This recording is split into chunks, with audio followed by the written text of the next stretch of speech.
Hello. Okay, so moving on with the next bit of our new supplements series. I am going to talk through some of the main supplements that I recommend and discuss why I recommend them, why I think we should be having them, along with what to look for when you're purchasing the particular supplement. I'm not going to spend too much time talking about how to take them because a lot of it is down to you and your lifestyle. So, for example, this is how I take my supplements. Right, I've got a pot of everything that I'm currently taking at the moment, and I just leave one pot on my desk and one pot down in the kitchen, and I take them whenever I remember.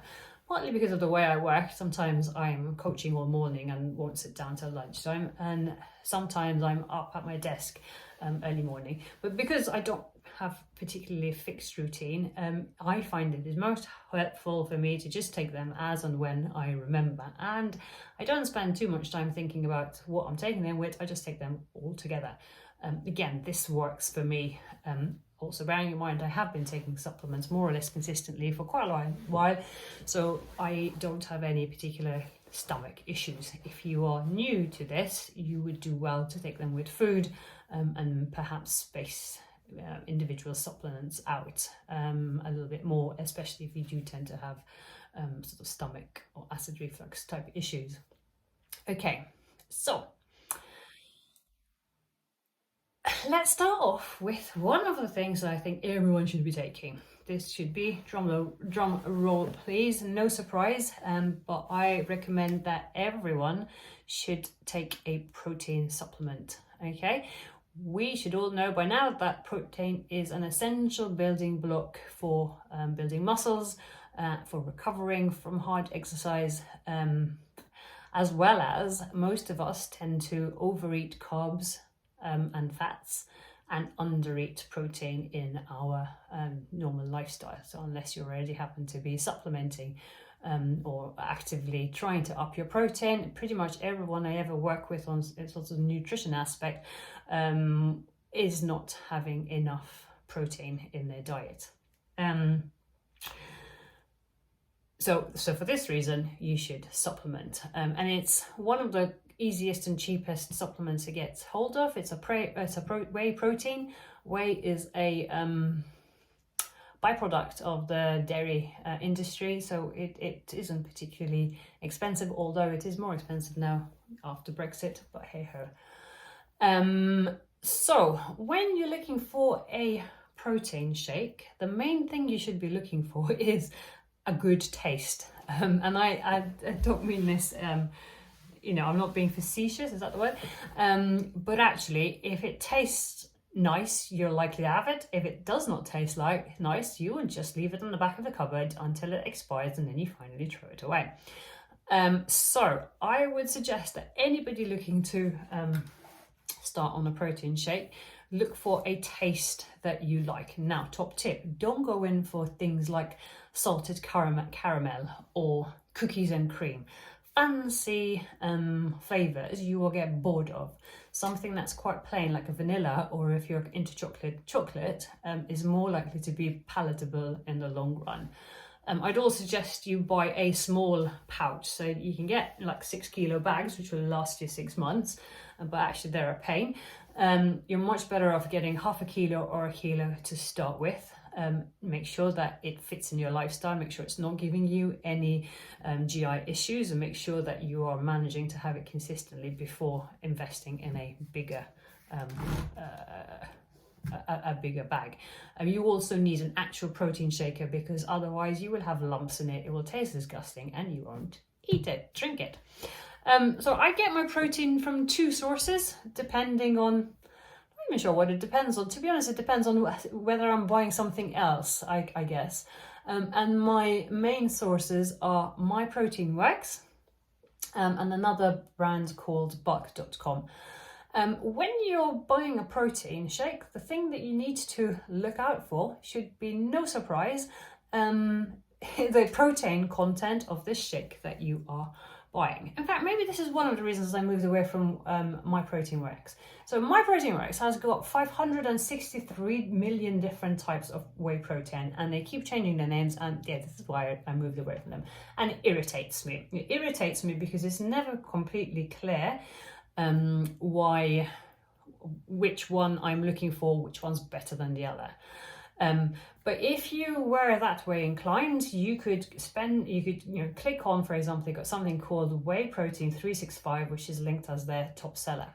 And as you go into it, you click onto their ingredients and nutrition and look at their the protein component. So you're looking at per 100 grams each, you will get 76% protein, right? So a protein portion in this case, or a protein shake, is typically made up of a 25 to 35 gram scoop.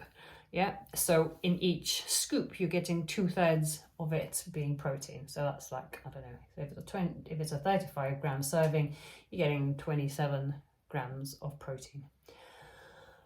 Which is okay, it's not brilliant. I think ideally you want to be looking for something a little bit higher. So if you go to something like bulk.com, they've got something called, where is it gone now? Pure Whey Isolate, which is the highest ranking protein, and this has got closer to 90%. Obviously, the higher the protein, right, the less of everything else you've got in your shake. So if you've got 90% protein, then there's not that much of fillers, fats and carbohydrates. But if you've got 76%, then there's a whole quarter of whatever you're ingesting, which is primarily carbs, sugars, fats and fillers. And ideally you don't want so much other stuff. Having said that, obviously the higher the protein content, the more expensive it's going to get. So there's going to be a trade-off somewhere there, depending on how much you want to spend on this and how much protein you're going to get. So I would suggest bulk is an easier place to get your protein your whey protein, because there are less choices, and sometimes more choices is not better. And they taste quite nice. I've got the vanilla at the moment. They've not got 600 flavors like MyProtein does. It's nice and simple, and I do know also that bulk make most of their own supplements. So you'll see me mentioning bulk quite a bit. So the question arises, how much protein should we be having? And if you asked 10 trainers or 10 nutritionists this question, you would get 10 different answers. There is no real consensus on how much protein you should be having. But if we start with some ranges, if you ask sort of the government, food agencies, how much protein you should have, they will come up with some really quite conservative estimates. And 0.8 grams per kilogram of body weight is one of these really quite low ranges, levels that is thrown around there. So if you were a 50 kilogram woman, which is quite small, smaller than I am, that equates to about 40 grams of protein, which is actually not a lot of protein at all. If you were to look at the other end of the scale, sort of bodybuilder, strongman type people or athletes, they would be having more like 3, maybe even more grams per kilogram of body weight, which is, so you've got this range now. It's being to form of a very low and a very high, 0.8 to 3 grams per kilogram of body weight.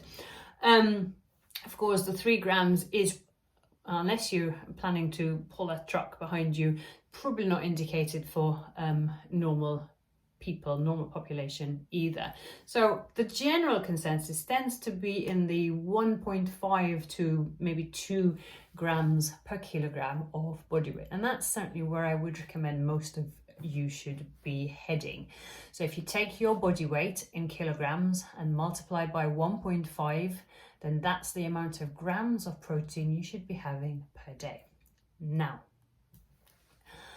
if you were eating a chicken breast, and say your chicken breast is a nice big juicy one, 200 gram chicken breast, And although chicken breast is a source of protein, you will not be getting 200 grams of protein from that chicken breast. In fact, you would probably only be getting, well, depending on specifically how big your chicken breast is, probably about 60 grams of chicken in a large chicken breast. Okay, similarly, if you were looking at a salmon steak, typical size salmon steak, you probably only get maybe 20 grams of protein in that steak.